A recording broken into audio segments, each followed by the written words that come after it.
أعوذ بالله السميع العليم العظيم الحفيظ بوجه الكريم وسلطانه القديم من الرجس الخبيث المخبث الشيطان اللعين الرجيم أعوذ بالله السميع العليم العظيم الحفيظ بوجه الكريم وسلطانه القديم من الرجس الخبيث المخبث الشيطان اللعين الرجيم.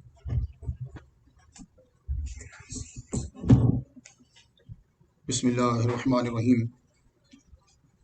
تمام نبیوں کے سردار حضرت محمد صلی اللہ علیہ وآلہ وسلم اور تمام مذاہب کے سردار دین اسلام کے پیروکاروں، السلام علیکم. طبتم، برکتیں اور رحمتیں ہوں آپ پر.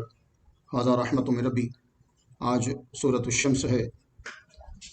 یہ سورۃ الشمس مکہ میں نازل ہوئی. شمس کا معنی بہت عام ہے، آپ جانتے ہیں، سورج کو کہتے ہیں. قرآن مجید کے نزول میں یہ 26ویں نمبر پر ہے، لیکن جب قرآن مجید جمع ہوا تو پھر 91 نمبر اس کا آتا ہے. حضرت بریدہ رضی اللہ تعالیٰ عنہ کہتے ہیں کہ حضور صلی اللہ علیہ وآلہ وسلم عشاء میں والشمس وضحاہا اور اس کے مشابہ سورہ جو ہیں وہ پڑھتے تھے. یہ ترمذی شریف میں حدیث ہے. حضرت جابر بن سامورہ رضی اللہ تعالیٰ عنہ بیان کرتے ہیں کہ حضور صلی اللہ علیہ وآلہ وسلم نے ایک روز فجر کی امامت فرمائی، تو اس دن آپ نے والسماء والطارق اور والشمس وضحاہا یہ دونوں صورتیں پڑھی. امام بایہقی رحمۃ اللہ علیہ شعب الایمان میں فرماتے ہیں حضور صلی اللہ علیہ وسلم نے ہمیں حکم دیا کہ ہم چاشت کی 2 رکعتوں میں ان 2 صورتوں کو پڑھیں، والشمس وضحاہا اور والضحی واللیل اذا سجی. چاشت جو ہے اس کا وقت تقریباً 10 بجے کے بعد ہوتا ہے. جن لوگوں کے پاس وقت ہو، آسانی ہو، ضرور پڑھا کرو. یہ اشراق کے بعد ہوتی ہے. اشراق تو سورج نکلنے کے 15 منٹ بعد، اور یہ چاشت جب سورج کی گرمی فیل ہوتی ہے تو یہ 10-11 بجے کا ٹائم ہوتا ہے. والشمس وضحاہا، سورج کی قسم، وضحاہا اور اس کی روشنی کی قسم. والقمری اذا تلاہا، والقمری اور چاند کی قسم. اذا تلاہا، طلا کا معنی ہوتا ہے تابع ہونا، جب وہ سورج کے تابع ہو، یعنی یہ اس کے پیچھے پیچھے چلتا ہے. یہ چاند جو ہے یہ خلیفہ ہے سورج کا.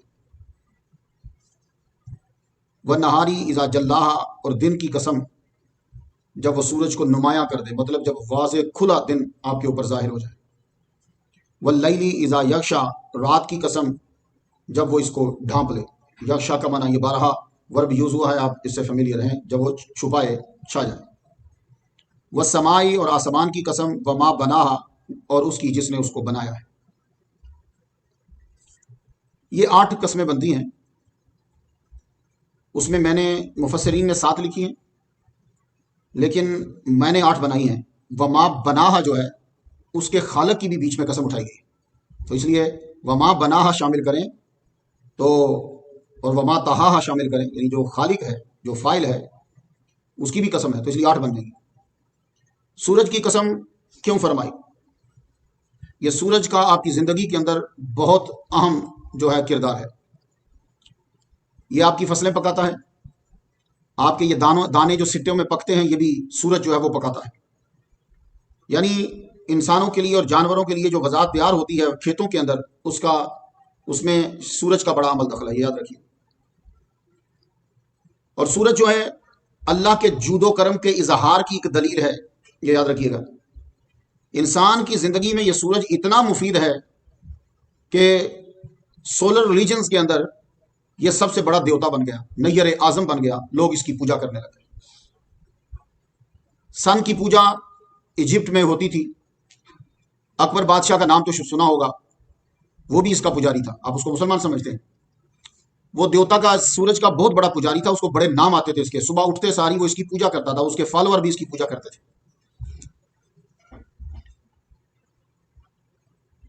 مصر میں اسے پوجا جاتا. آج بھی اسے لوگ جو ہیں وہ پوجتے ہیں. پوجنے والوں سے پوچھا گیا کہ سورج کو کیوں پوجتے ہو؟ کہتے ہیں کہ زندگی بچانے کے جو سورسز ہیں ان میں سے زیادہ تر اس سے ریلیٹڈ ہیں. وہ یہ کہتے ہیں، اس لیے ہم اسے پوجتے ہیں. حالانکہ بے وقوف ہیں سورج کو پوجنے والے، کہ زندگی بچانے کا اگر سورج ذریعہ ہے تو امریکہ والوں کو یہ بات میری بڑی جلدی سمجھ آئے گی کہ سمندر کی تہ میں ایسے خوبصورت جانور ہیں کہ جہاں سورج کی کرن تک نہیں پڑتی. یہ آپ کو سمجھانا مشکل ہے. تو اس کا مطلب ہے کہ دلیل غلط ہے جنہوں نے کہا کہ سورج زندگی کا بہت بڑا ذریعہ ہے. تو جو سمندر کی تہ میں رہ رہے ہیں اور کئی مائل نیچے ہیں، اب تو ان کے کلپس اور موویز آپ کے سامنے آ گئی، ایسے سے خوبصورت ہیں وہ. تو سورج کی قسم فرمائی اور اس کی روشنی کی. سورج کا وجود اور چاند کا وجود اللہ تعالیٰ کے ہونے پر دلیل ہے، ہونے پر اور ایک ہونے پر دلیل ہے. ان جملوں کو سنا کریں. یہ درس جو ہوتا ہے یہ تقریر جیسا نہیں ہوتا. اس میں آپ یوں ہی سمجھیں جیسے ماسٹر ڈگری کی کلاس ہے، بالکل ویسے ہی وہ اسی طرح پڑھاتے ہیں. یہ سورج اور چاند دونوں اللہ تعالیٰ کے ہونے اور ایک ہونے کی دلیل ہے. آپ کہیں وہ کیسے؟ یہ ہونے کی دلیل ہے. جب سے اس نے سورج کو پیدا کیا ہے اس کی روشنی کم نہیں ہوئی، اسی طرح سے روشنی اس کی گرمی حرارت جو ہے وہ زمین پر پڑ رہی ہے. پھر اس کا ایک مدار اللہ تعالیٰ نے بنا دیا ہے اور چاند کا بھی مدار بنا دیا ہے کہ تو نے یہاں سے سفر کرنا ہے، اے چاند تو نے یہاں سفر کرنا ہے. سورج ڈوبے گا تو تو نے جو ہے وہ ظاہر ہو جانا ہے. اب یہ ایک نظام کے تحت جو کام کر رہے ہیں، اس سے یہ ثابت ہوا کہ کوئی ہے جو اس انتظام کو چلا رہا ہے کہ یہ ذرہ برابر آج تک بھی کوئی فرق نہیں اس میں ہوا. تو کوئی ہے جو ان کو چلا رہا ہے اور پھر ایک ہی طرح سے چل رہے ہیں. تو پتہ چلا کہ کائنات کا خالق ایک ہی ہے، ورنہ اگر کوئی اور خالق ہوتا تو وہ ضرور کسی نہ کسی دن انٹرفیئر کرتا کہ آج چاند جو ہے وہ 36-37 دنوں کا ہوگا. وہ ضرور مداخلت کرتا کہ سورج جو ہے وہ ٹیکسس کے اوپر اتنے دن کے لیے نہیں آئے گا. نہیں، ایک خالق ہے.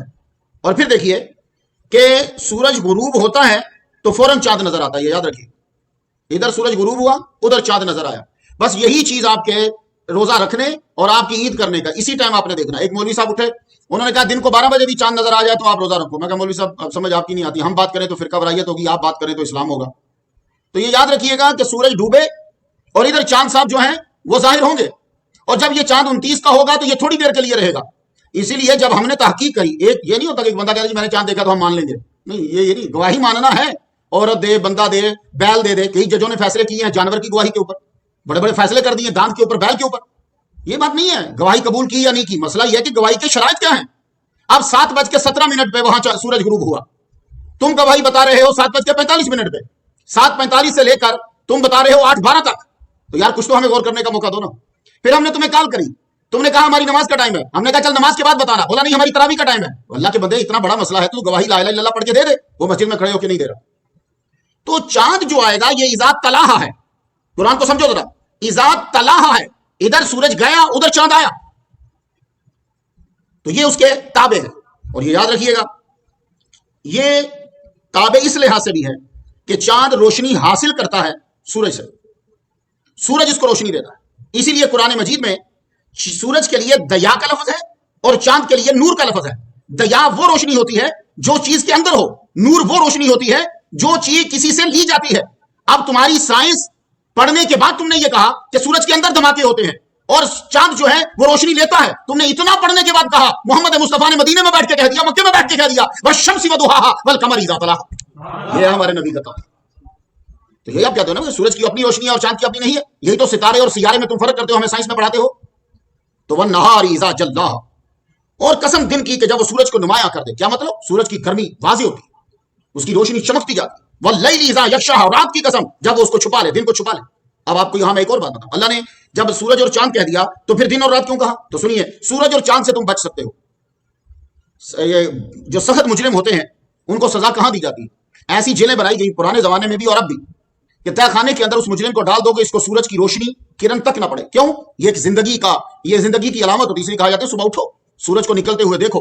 تو اشراق پڑھنے والے وہ سورج کو دیکھتے ہیں، نکلا ہے، نکلتے ساتھ ہی اکبر بادشاہ کی طرح سورج کی پوجا نہیں کرتے.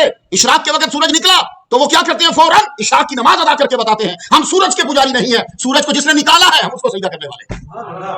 یہ بڑی حکمتیں ہوتی ہیں ان چیزوں کے اندر. ہم نے نمازوں کو اور ان چیزوں کو اداؤں کو معمولی سمجھا. یہ تو پالیسی میکر چیزیں ہیں، ایک نظام اور سسٹم بنانے والی. یہ یاد رکھیے. اب سورج سے آپ بچ سکتے ہو، تہ خانے میں چھپ جاؤ. چاند سے آپ بچ سکتے ہو، دیکھو ہی نا. اب جنہوں نے گواہی دی انہوں نے چاند ہی نہ دیکھا، چاند تھا ہی نہیں، دیکھتے کیا. تو چاند سے بھی تم بچ سکتے ہو کہ تم دیکھو ہی نا. لیکن رات دن سے نہیں بچ سکتے. رات دن تمہاری زندگی کے اوپر گزریں گے. تو یہ نہیں کہہ سکتا کہ میں 2 مہینے تہ خانے میں رہا ہوں تو میری زندگی جو ہے وہ 2 مہینے نہیں بڑھی. تو یہ نہیں کہہ سکتا کہ میں 1 سال رہا ہوں تو آج میری عمر جو ہے وہ 20 سال پہلے تھا تو آج 1 سال گزر گیا میری عمر 21 سال نہیں ہے. نہیں، یہ نہیں ہو سکتا. وہ نہار بھی تیرے پہ گزرے گا، وہ لیل بھی تیرے پہ گزرے گی، تو ان دونوں سے بچ نہیں سکا. یہ ہے رب کی قدرت. تو یہ نہار اور لیل یہ تمہاری زندگی کے اوپر گزرتے رہتے ہیں اور تمہاری زندگی کو ختم کر رہے ہیں. والسماء وما بناہا، قسم آسمان کی اور جس نے اس کو بنایا. کیا بات ہے یار، آسمان بنانا کمال ہے. اب دیکھو بار بار کہتا ہے سورہ ملک آپ کو کیوں کہا گیا ہے کہ آپ پڑھو. اس میں بار بار ہی ہوتا ہے، نظر دوڑا، دوڑا نظر، پھر دوڑا، دیکھ تجھے آسمان میں کوئی کجی نظر آتی ہے؟ جب اس کی آسمان میں کوئی کجی نہیں ہے، کمی نہیں ہے، تو بنانے والے بھی کیسے ہو؟ تو آسمان کو بنایا، والارض وما طحاها، قسم زمین کی جس نے اس کو پھیلا، اور جس نے اس کو پھیلا. یہ جو ماں ہے نا، کدھر گیا میں نے، صحیح ہے صاحب، ماں جو ہے یہ ماں بمانا من کے ہے، ماں بمانا ماں کے نہیں ہے، کیونکہ ماں غیر ذوی العقول کے لیے آتا ہے، تو ماں اللہ کے لیے کیوں استعمال کیا؟ تو یہ ان کے لیے اس لیے کہہ رہا ہوں، یہ پڑھتے ہیں نا ہم بھی، وما بناہا، اصل میں یہ وہ من بناہا ہے، اور ماں مجازن جو ہے وہ استعمال کیا جاتا ہے ذوی العقول کے لیے بھی، تو ماں بمانا من کے ہے، من بناہا، آسمان کی قسم ہے، اس ذات کی قسم ہے جس نے آسمان بنایا ہے، والارض وما طحاها، زمین کی قسم ہے، اور اس ذات کی قسم کہ جس ذات نے اس زمین کو پھیلایا ہے. اب دیکھیے لفظ پھیلایا آگے، کیوں؟ زمین سب سے پہلے اللہ تعالیٰ نے جھاگ پیدا کی، جہاں آج خانہ کعبہ ہے وہاں جھاگ ہوئی، پھر اس کو اللہ تعالیٰ پھیلاتا گیا، اس زمین کے اندر بہت ساری چیزیں جمع ہوتی چلی گئی. اللہ اکبر جل شانہ. ونفس وما سواہا، اور قسم ہے نفس کی، وما سواہا، اور جس نے اس کو درست بنا. سوا کا معنی برابر کرنا بھی ہوتا ہے، یہ جیسے ٹیبل دیکھ رہے آپ، یہ بھی سوا ہے، یہ دیکھیے حضرت صاحب ہمارے ساتھ بیٹھے انہوں نے یہ برابر کر دی، یہ بھی سوا ہے. سید صاحب یہ کلین جو ہے بچھوائے، یہ سوا ہے، لیکن سوا کا معنی برابر بھی ہوتا ہے اور سوا کا معنی کامل بھی ہوتا ہے. اب دونوں طرح سے ذرا مجھ سے سنیے. نفس کا معنی میں پیچھے عرض کر چکا کہ نفس تین ہوتے ہیں، نفس لوامہ، نفس امارہ، نفس مطمئنہ. نفس امارہ آپ کو برائی کا حکم دیتا ہے، ٹھیک ہے. یہ جو نفس مطمئنہ ہے اس کی ہم گفتگو رہا جیسے مومن ہوتے ہیں، لیکن یہاں صرف لفظ نفس ہے، تو نفس سے مراد میں ساری تشریح چھوڑ کر وہ کروں گا جو مجھے اچھی لگ رہی ہے، اور آپ کا دل گواہی دے گا کہ مختار نہیں تو نے صحیح کہا، کیونکہ ہر نفس کی قسم اٹھانے کا کوئی مقصد نہیں ہے. وہ نفس محمد مصطفیٰ کی قسم ہے، وما سواہا، جس کو کامل اور اکمل خدا تعالیٰ نے بنایا. اب سمجھ آتی ہے کہ بھئی کسی قسم جب کسی کی فرمائے تو وہ ہو تو صحیح ہے. وہ نفس، ذات مصطفیٰ کی قسم ہے، نفس مصطفیٰ کی قسم ہے، ما سواہا، جس کو کامل بنایا ہے، جسے اکمل بنایا ہے. اللہ اکبر جل شانہ. اس میں کوئی شک نہیں، ایسا کامل اور اکمل بنا دیا کہ ہمیں کہا ما ضل صاحبکم وما غوی، تمہارا صاحب کبھی گمراہ نہیں ہوا. ایسا کامل کوئی انسانی نہیں. میں ہوں، میں نے بچپن میں کئی بار غلطیاں کی، میرے استاد نے مجھے مارا ہوگا، میرے والد صاحب نے مجھے سمجھایا اور مارا، کیوں؟ میں مسٹیک کرتا، میں غلطی کرتا، میں رستے سے ہٹا. واحد کائنات میں محمد مصطفیٰ صلی اللہ علیہ وسلم کی ذات ہے کہ اس کا خالق کہہ رہا ہے کہ یہ کبھی بھی رستے سے نہیں ہٹا. ما ضل صاحبکم، سورہ نجم میں جائیے گا، ما ضل صاحبکم وما غوی، یہ ہستی کبھی نہیں. اللہ اکبر جل شانہ. اور ایسے کامل اور اکمل پوری دنیا کو کہہ دیا، لقد کان لکم فی رسول اللہ اسوۃ حسنہ. اگر تم چاہتے ہو تمہیں نمونہ زندگی کے لیے تو بہترین نمونہ محمد مصطفیٰ کی زندگی کے اندر ہے. لو میرا چیلنج ہے، کسی نبی کے لیے یہ جملہ نہیں آیا. اب بھی تم اپنے آپ کو خوش نصیب نہیں سمجھو گے؟ کسی نبی کے لیے یہ سینٹنس قرآن میں نہیں ہے کہ یہ نبی تمہارے لیے نمونہ ہے. چلو سب سے قریبی نبی کو لے لیتے ہیں، عیسیٰ علیہ السلام کو. عیسیٰ علیہ السلام تمہارے لیے نمونہ نہیں ہے. کیوں؟ کتنے بندے بیٹھے ہو تم میں سے جس نے شادی کی ہے؟ میں نے شادی کی ہے. میں عیسیٰ علیہ السلام کو شادی میں نمونہ بنا ہی نہیں سکتا، کیونکہ انہوں نے شادی نہیں کی. اب اگر کسی آدمی نے شادی کی ہو تو وہ اپنی بیوی کے ساتھ کیسے رہے گا؟ عیسیٰ علیہ السلام کو دیکھو پتہ نہیں چلے گا تمہیں، کیونکہ انہوں نے شادی کی. وہ بھی ابھی آئیں گے، شادی کریں گے، بچے ہوں گے، وہ فوت ہوں گے، ان کا جنازہ مدینے میں ہوگا، ان کی قبر مدینے میں گنبد خضرا میں ہوگی. پروسیس لمبا ہے، اس لیے وہ اسوہ حسنہ ابھی نہیں بنیں گے، نمونہ نہیں بنیں گے. اگر نمونہ تمہارے لیے بنیں گے تو وہ جسے نفس وما سواہا، وہ کامل ذات محمد مصطفیٰ صلی اللہ علیہ وسلم کی، وہ تمہارے لیے نمونہ. نمازیں پڑھنی ہے تو دیکھو کیسا نبی نمازیں پڑھتا تھا. میاں بیوی کے ساتھ، میاں بیوی کے حقوق دیکھنے ہیں تو سرکار کی زندگی کو دیکھیے. اور آگے جملہ سن لیجیے بس، فَأَلْهَمَهَا فُجُورَهَا وَتَقْوَاهَا، الہام کر دیا. کسی چیز کو دل میں ڈال دینا اسے الہام کہتے ہیں. الہمہا، اور پھر الہام کر دیا. فجورہا وتقواہا، اسے بتا دیا کہ یہ چیزیں بری ہیں. وتقواہا، اور اس سے بچنے کا طریقہ بھی بتا دیا. یہ ہے ہمارا اسلام. اب ساری قسمیں اٹھانے کے بعد اصل بات یہ ہے. اب سنو کہ اتنی قسمیں اٹھا کے بات کیا بتانے کی کہا. سنو، قد افلح من زکاہا، کامیاب ہو گیا وہ شخص جس نے خود کو گناہوں سے بچا لیا، پاک کر لیا. وقد خاب من دساہا، اور وہ برباد ہو گیا، وہ شخص تباہ ہو گیا جس نے گناہوں سے خود کو آلودہ کر لیا. یہ بات سمجھانے کے لیے یہ 8 قسمیں ہیں اوپر کی. مسلمانوں سنو، 21ویں صدی ہے، ہم لوگ تو مر جائیں گے، کتنی زندگی اور رہ جائے گی. میں بچوں کو کہنا چاہوں، بچہ ایک بھی ہو تو ٹاپ کا ہے. اصل چیز کیا ہے؟ اصل چیز یہی دیکھنا ہے کہ برائی کیا ہے، اس سے بچنا ہے اور دوسرے کو بچانا ہے. بس یہ بچے جو ہیں یہ ہمارا مستقبل ہے. یہ 21ویں صدی کو ورس بھی بنا سکتے ہیں، یہ 21ویں صدی کو خوبصورت بھی بنا سکتے ہیں. یہ ہمارا فیوچر ہے، یہ فیوچر کو بہترین بھی بنا سکتے ہیں، ہیپی بھی بنا سکتے ہیں، ورس بھی بدتر بھی بنا سکتے ہیں. لیکن اگر یہ 2 چیزیں بچوں کو دے دی جائیں. سن بچے، رب نے 8 قسمیں اٹھانے کے بعد فرما دیا ہے کہ کامیاب وہ ہوا جس نے خود کو پاک کر لیا. اب یہ چیزیں ساروں کے لیے برابر ہیں، عیسائی ہو، یہودی ہو، سکھ ہو، ہندو ہو، کوئی بھی. سب سے پہلے تو تم یہ اپنی عزت نفس مجروح کرنا چھوڑو، یہ ٹگے ٹگے کی چیزوں کے آگے جھکنا چھوڑو. 150 روپے اس دن میں امیزون میں دیکھ رہا، میں پتا کروں آج کل بھگوان کا ریٹ کیا ہے. تو $9 سے شروع ہوا تھا، سستا $9 کا تھا، تو جو مہنگا تھا بھگوان وہ 2000 کا تھا، اس کے اندر ذرا سونے کا کام ہوا تھا. تو آپ دیکھ لیں کہ اب ہمارے سارے بندے بیٹھے آج ہی بھگوان خرید لیں. تو یار جو بیچارہ امیزون پہ $9 کا بک رہا تو تمہارے کو کیا دے گا وہ $10,000. پہلے تو یہ ٹکے ٹکے کی چیزوں کے آگے جھکنا چھوڑو. آدمی بلند تبھی ہوتا ہے جب اس کی یاری بلند سے ہو. اس لیے کہتے ہیں بچے کو عورتوں کے پاس مت بٹھاؤ. کیوں؟ عورتوں کا ایک اپنا شعبہ ہے، مردوں کا ایک اپنا شعبہ ہے. اور کبھی مایوس آدمی کے پاس مت بیٹھو، وہ تمہارے اندر یبوست پیدا کر دے گا، مایوسیت، خوف پیدا کر دے گا. بہادروں کے پاس بیٹھو جو بہادری کی باتیں کرے، جو امید کی باتیں کرے. تو یہ ساری چیزیں اور پھر معاشرے کو بتانا سب سے پہلے تو شراب چھوڑو، الخبائث چھوڑو، یہ ساری گندگیوں کی جڑ پہلے تو اسے چھوڑو. تو یہ چیزیں ہیں سب گناہ، جب آپ چھوڑتے چلے جاؤ گے آپ کے اندر سکون آتا چلا جائے. تو یہ ہر ایک کے لیے ہے، آپ چھوڑیے. اب مصیبت یہ ہے نا کہ ایک ہی چیز ہے، وہ کسی کے لیے گناہ ہے، کسی کے لیے گناہ نہیں ہے. اب شراب یہاں دھڑا دھڑ پیتے ہیں، مروانا جو ہے وہ حرام ہے. تو انلیگل کو حرام ہی کہیں نا، اور کیا کہیں، انلیگل ہے مروانا، وہ نہیں پیو. اب وہ حسن بن صبا بڑا زبردست مسلمانوں میں گزرا، اور مسلمان تو نہیں تھا کیونکہ اس نے بعد میں ایک اور مذہب اختیار کر لیا تھا. تو اس نے اپنا بچہ مار دیا تھا کیونکہ بچے نے شراب پی تھی. تو خود حشیش کھلاتا تھا ساروں کو، حشیش کھلا کے بادشاہ مرواتا تھا مسلمان. تو بھائی اب یہ بھی تو دیکھنا ہے نا کہ سمجھو کہ گناہ اصل میں ہے کیا. تو لوگ مختلف، یہ چیز اس کے نزدیک گناہ ہے، اس کے نزدیک گناہ نہیں ہے. تو یاد کر لو فَأَلْهَمَهَا فُجُورَهَا، پروردگار عالم نے الہام کر دیا ہے کہ یہ گناہ ہے. اس لیے میں یہاں اکثر بندوں کو سمجھایا کرتا ہوں، اسلام کی چیزوں پر مذاق مت اڑایا کرو. جو چیزیں اسلام نے کہی ہیں وہ یہ سارے بندے کر دیتے ہیں. اگر خیر بچے بیٹھے ہوتے آگے چلیے.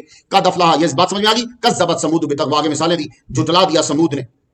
یہ جو قوم سمود تھی اپنی سرکشی کے باعث رسول کو جھٹلایا. اذ انبعث اشقاها، سب سے بڑا بدبخت کھڑا ہوا، اشقاها بدبخت کھڑا ہوا. فقال لهم رسول اللہ ناقۃ اللہ، رسول نے ان سے یہ کہا کہ اللہ کی یہ اونٹنی ہے، وسقیاها، اس کے پینے کی باری کی حفاظت کرو. دیکھو ہماری صحابہ یا یہ سب ہماری ہی نسل ہے، یاد رکھیے، یہ سب ہم اسی نسل سے آ رہے ہیں. یہ تو بعد میں لوگوں نے ذاتیں بنا لی. جب نے لا الہ الا اللہ محمد رسول اللہ پڑھ لیا، ایک ہی نسل ہو. صحابہ کرام نے کبھی معجزے کے مطالبے کی؟ حضور فرماتے تھے چپ ہو کے سنتے رہتے، بلکہ ویٹ کرتے تھے کوئی باہر کا بندہ آئے تو کوشچن کرے. ویٹ کرتے رہتے، اتنی جسارت نہیں ہوتی تھی کہ اٹھ کے سوال کر لیں. تو صحابہ کہتے ہیں ہماری آرزو یہ رہتی تھی کہ کوئی باہر کا پینڈو آئے، بدوی پینڈو آئے، کیونکہ وہ اتنا علم نہیں ہوتا تھا تو وہ بلا جھجک کوشچن شروع کر دیتا. تو کہتے تھے ہم بڑے خوش ہوتے تھے کہ اب یہ کوشچن کرے گا، ہمارے نالج میں اضافہ ہوگا. تو پرانی قوم ہے، وہ پیری صاحب نے جو پڑھا تھا سورہ بقرہ کے اندر، ایک گائے کے اوپر گھنٹہ لگا دیا نبی کے ساتھ. تو پھر اللہ کو پتا گیا نا.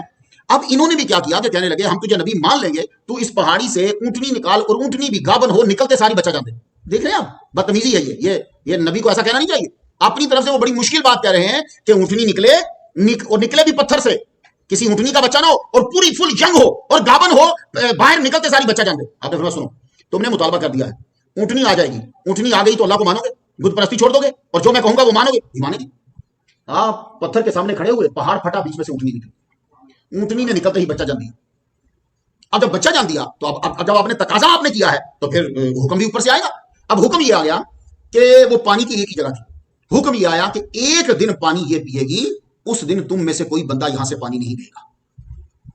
لیکن اللہ پاک جب کوئی چیز لیتا ہے نا، یاد رکھیے، تو دیتا بھی بہت کچھ. دوسرے دن وہ جس دن وہ پانی پیتی تھی وہ اتنا دودھ دیتی تھی کہ پانی پینے کی ضرورت ہی نہیں محسوس کرتی. تو بھائی اب اس میں کیا فرق ہے؟ لیکن جب کسی چیز سے منع کیا جائے تو اندر تو ہوتا ہے یہ نہیں جس دن یہ پانی پیتی ہم کیوں نہیں پیتے؟ بھائی دودھ تو دے رہی تمہیں، تم نے خود ہی تو مانگا. اب ان ظالموں نے کیا کہ انہوں نے کہا اس اونٹنی کو مار دو. تو وہ کردار ایک آدمی تھا بن سالف، وہ ایک بدبخت اشقاہ بدبخت کھڑا ہوا، اس نے اس کی کونچیں کاٹ دی، پاؤں ٹخنوں کے اوپر. یہ بہت، یہ ایک دفعہ کٹ جائے نا تو یہ دوبارہ نہیں جڑتی. بندے کو مارنا ہو تو یہ اکثر بڑی بڑی جماعتوں والے کیا کرتے ہیں، اپنے دشمنوں کو پکڑ کے یہ ٹخنے کے پیچھے بیک پہ، یہ ایڑی کے اوپر اس رگ کو کاٹ دیتے. وہ بیچارہ چلنے کے قابل نہیں رہتا. انہوں نے کونچیں کاٹ دی. اب یہ بڑے آگے اس بچے کو مارنے کے لیے، وہ بچہ پھر دوڑا. وہ بچہ جب دوڑا تو وہ بچہ تو چھپ گیا. انہوں نے کاٹ دی. اور یہ سارے بندے چونکہ آپس میں ملے ہوئے تھے، اللہ تعالیٰ نے پھر ان کے اوپر عذاب جو ہے وہ نازل کر دیا. محمد مصطفیٰ صلی اللہ علیہ وسلم سے ایک دن مولا علی شیر خدا رضی اللہ تعالیٰ عنہ، آپ نے عرض کی یا رسول اللہ سب سے بدبخت کون ہے پہلوں میں؟ آپ نے فرمایا سب سے بڑا بدبخت وہ جس نے اس اونٹنی کی کونچیں کاٹی تھی، اونٹنی کے پاؤں کاٹے تھے. تو یا رسول اللہ آخرین میں کون ہوگا؟ تو آپ نے فرمایا اے علی قاتلوں کا، تجھے قتل کرنے والا سب سے بڑا بدبخت ہوگا. تو وہ عبد الرحمن اس کا نام تھا. حضرت علی کے قاتل کا نام عبد الرحمن ہے. پیچھے نماز پڑھتا، کتنا عرصہ پیچھے نماز پڑھتا رہا، روزے میں آیا اور مولا علی شیر خدا رضی اللہ تعالیٰ عنہ پر تلوار کے وار کر دیے. تو وہ ایک بڑا بدبخت تھا، اور ایک یہ بدبخت جس نے مولا علی شیر خدا رضی اللہ تعالیٰ عنہ پر حملہ کیا. تو فکذبوہ، رسول کو جھٹلایا، فعقروہا، اونٹنی کی کونچیں کاٹ دی. پھر کیا ہوا؟ اب تو نہیں بچتے. جب آپ معجزہ دیکھ کر پھر بھی نہیں مان لاتے پھر آپ نہیں بچو گے. فدمدما، دم کا معنی ہوتا ہے بار بار بار بار کسی چیز کا پڑھنا. فدمدما، یہ اب تسلسل کی طرف اشارہ ہے. علیہم ربہم بذنبہم، اب پھر کیا ہوا؟ ان کی گناہ کی وجہ سے ان کو ہلاک کر کے ان کی بستی کو ہموار کر دیا، اتنا چنگا بس مسلسل۔ اب یہ فسوا کا معنی برابر آ گیا، وہ جو میں نے آپ کو پہلے بتایا، فسوا یوں ہر شے برابر کر کے رکھ دی۔ تو اب اس کے دو آخری آیت، ولا یخاف عقباہا، ان سے انتقام لینے سے اسے کوئی خوف نہیں ہے۔ کسے خوف نہیں ہے؟ ایک یہ ہے کہ نبی جب بتا رہا تھا عذاب کا تو نبی کو کوئی ڈر نہیں، کیونکہ جب آپ کسی کو بتلاتے ہیں، جب ان کو عذاب ان پر آیا تو انہوں نے کوشش کی کہ نبی کو ڈھونڈ کر قتل کر دو، بڑی دفعہ انہوں نے کوشش بھی کی ڈھونڈ کے قتل کر دو۔ یہ پوری ڈیٹیل سے میں پچھلے رمضان المبارک میں بیان کر رہا ہوں، اس لیے میں ڈیٹیل میں نہیں جا رہا۔ دوسرا یہ کہ اللہ تعالیٰ کو کوئی ڈر نہیں ان کو مارنے کا۔ کیوں؟ اکثر گورنمنٹ کو ڈر ہوتا ہے، یاد رکھیے گا، گورنمنٹ جب کرتی ہے حملہ تو مارتی جاؤ، یہ پارٹی ایسے نہ ہو جائے، اس کے ساتھ دوسرے نہ مل جائیں، یہ پھر ایسا نہ ہو جائے، تو پارٹی کو ڈر ہوتا ہے۔ تو اللہ تعالیٰ کو کسی چیز کا ڈر نہیں ہے، تو جو ان کو ان سے انتقام لیا اسے کوئی ڈر نہیں تھا۔ تو مسلمانوں، آج کا خلاصہ جتنے آپ لوگ بھی سماعت فرما رہے ہو، آپ بھی ہو، سن لو، 8 قسموں کے بعد مفسرین نے لکھا 7 قسموں کے بعد تمہیں ایک پالیسی میکر جملے 2 بتا دیے۔ قد افلح من زکاہا، کامیاب وہ ہے کہ جس نے پاک کر لیا۔ اس لیے بیماریاں اندر بھی ہوتی، حسد ہے، کینہ ہے، بغض ہے، دوسروں کو مارنا ہے، بے جا جماعت کی پیروی کر لینا، جھوٹ کے اندر بھی، یہ ساری چیزیں اسی کے اندر آتی ہیں۔ پاکیزہ کر لو اپنے اندر، صرف رب اور رسول کو دیکھو ہر طرف، ماں باپ کے ساتھ ہو، پارٹی کے ساتھ ہو، پبلک کے ساتھ ہو، کمیونٹی کے ساتھ ہو، صرف رب اور رسول کو آگے رکھو، باقی سب اگر اس کی پیروی کرتے ہیں تو ساتھ چلو، ورنہ نہیں چلو، یاد رکھیے گا۔ وقد خواب من دساہا، اور جس نے اپنے نفس کو گناہوں سے آلودہ کر لیا وہ ناکام ہو گیا۔ اس لیے روزانہ کوشش کرتے دیکھتے رہو، آج یہ گناہ چھوٹ گیا مجھ سے، آج یہ چھوٹ گیا، تو یہ سب سے بہترین تربیت آپ نے کرنی ہے اپنے بچوں کی۔ یہ یاد رکھنا، آپ دیکھتے ہو امریکہ میں 10th گریڈ تک فری ہے اسکول، تو یہ کیا آپ کے ساتھ وہ بڑے خوش ہیں؟ نہیں، یہ نہیں بات۔ اگر خوش ہوں تو آپ کی اگلی پڑھائی بھی فری ہو، اگلی سب سے مہنگی ہے، بندے کو قرضہ لینا پڑتا ہے، اتارتا رہتا ہے۔ نہیں، یہ جو 10th گریڈ تک آپ کی پڑھائی فری ہے نا، یہ اصل میں آپ کو اپنے سسٹم میں داخل کرنا ہے کہ آپ کو اس کا سسٹم سمجھ میں آئے۔ میں جب سوئٹزرلینڈ میں گیا تھا تو وہاں ان کے اپنے بچے اب کوئی نہیں رہ گئے، بہت کم ہے، تو انگریزوں کو آپ کو پتہ ہی ہوتا ہے، مسلمانوں کے 4 5 بچے ہوتے ہیں ان کے، اب آگے کوئی نہیں، بوڑھے ہی ہیں۔ تو انہوں نے کیا کیا، 7 کی جو کنٹریز سے بچے آئے ہیں ان میں مسلمان بھی ہیں، انہوں نے کہا ان کو اب اپنی تربیت دو تاکہ یہ ہمارے سسٹم میں داخل ہو جائیں۔ سمجھ رہے ہیں آپ؟ تو یہ آپ سسٹم میں داخل ہو رہے ہوتے ہیں۔ تو مسلمانوں، آپ گھر میں بھی ایسی تربیت کرو کہ یہ لوگ بچے آپ کے سسٹم میں داخل ہو۔ سب سے پہلے ان کے سامنے نماز پڑھا کرو، یاد رکھو، ان کے سامنے نماز پڑھو، قرآن پڑھو، انہیں چیزیں سمجھو، ایک چھوٹی چھوٹی چیز سمجھاؤ، یہ بڑے ذہین ہیں۔ اللہ تعالیٰ تمہارے بچوں کو خوش رکھے اور ساری خوشیاں دیکھنا نصیب فرمائے۔ وآخر دعوانا الحمدللہ رب العالمین، آمین۔ ہمارے بنگلہ دیش سے ایک دوست نے کہا ہمارا بھی نام لیں، تو ان کو یہ نہیں پتا کہ بنگلہ دیش کے لیے ہم یہاں دعائیں مانگتے رہتے ہیں، اور ہمارے امی تما کے بھالو بھاشی ہماری طرف سے بنگالی میں جملہ تو سن رہے ہوں گے، تو بھائی ہم لو کرتے، سب مسلمان جہاں بھی ہوتے ہیں وہ ہمارے ساتھی ہوتے ہیں۔ تو میرے تو اکثر شگرد بھی جو ہیں وہ یہی سی کمیونٹی سے ہیں، اور میں اکثر دعاؤں میں نام لیتا رہتا ہوں، کبھی نام نہ لے پاؤں تو معذرت چاہتا ہوں۔ تو ہمارے اس دوست کے لیے بھی، اور اللہ تعالیٰ بنگلہ دیش میں جتنے مسلمان ہیں ان پر رحمت نازل فرمائے، آمین۔ اللهم صل على سيدنا محمد وعلى محمد وعلى محمد وصحبه محمد وبارك وسلم یا رب لك الحمد كما ينبغي لجلال وجهك وعظيم سلطانك یا ارحم الراحمین۔ ہماری آج کی حاضری اپنی بارگاہ میں قبول فرما۔ پروردگار عالم، جو میرے علم کے مطابق مجھے آتا تھا یا اللہ تعالیٰ میں نے ان کے گوش گزار کر دیا، پروردگار عالم سننا سنانا دونوں کا اپنی بارگاہ میں قبول فرما لے مالک۔ یہ اتنی دیر تک بیٹھے رہے یا اللہ تعالیٰ ان کا بیٹھنا اپنی بارگاہ میں قبول فرما، جو ہمیں نیٹ پہ سن رہے ہیں یا دوسرے ممالک میں سن رہے ہیں یا سنیں گے یا اللہ تعالیٰ سب کا سننا اپنی بارگاہ میں قبول فرما لے مالک۔ پوری دنیا میں جس کا روزہ قبول کیا اس کے صدقے سے ہمارا روزہ بھی اپنی بارگاہ میں قبول فرما۔ نوید صاحب نے آج چھٹی کا ختم دلوایا تھا تو دعا کیجیے۔ خواجہ معین الدین میری چشتی رحمہ اللہ کا صدقہ یا اللہ تعالیٰ ہم سب پہ اپنا کرم فرما دے مالک۔ اور انہوں نے سسر کے لیے، باپ کے لیے، والدہ کے لیے دعا کی، یا اللہ تعالیٰ جو بھی دنیا سے چلے گئے ہیں، وہ انڈیا میں، بنگلہ دیش میں، پاکستان میں، دنیا میں کسی جگہ مسلمان ہیں یا اللہ جو دنیا سے چلے گئے ان کی بخشش فرما دے مالک۔ رمضان کا صدقہ ان کے درجے بلند فرما دے مالک، اور جو زندہ ہیں ان پہ رحمت نازل فرما مالک۔ یا اللہ تعالیٰ ان مسلمانوں کو اپنے بچوں کی ساری خوشیاں دیکھنا نصیب فرما مالک، بچوں کے اوپر ماں باپ کا سایہ دراز فرما دے مالک۔ یا اللہ سب کسی تو رزق میں برکت پیدا فرما مالک۔ یا اللہ مسلمان دنیا کے کسی بھی کونے میں ہیں یا اللہ جان مال ایمان کی حفاظت فرما مالک۔ پروردگار عالم شیطان کھل کے لوگوں میں داخل ہو رہے ہیں، ہر آدمی برائی کی طرف جا رہا ہے مالک، مسلمانوں کو ہر قسم کی برائی سے، بیماری سے محفوظ فرما لے مالک۔ ربنا آتنا فی الدنیا حسنۃ وفی الآخرۃ حسنۃ وقنا عذاب النار وانشر علینا من خزائن رحمتک وانشر علینا من خزائن رحمتک وانشر علینا من خزائن رحمتک وصلی اللہ تعالی علی خیر الخلق ونور عرش سیدنا مولانا محمد وعلی وصحبہ اجمعین۔ اللہ کو جزاک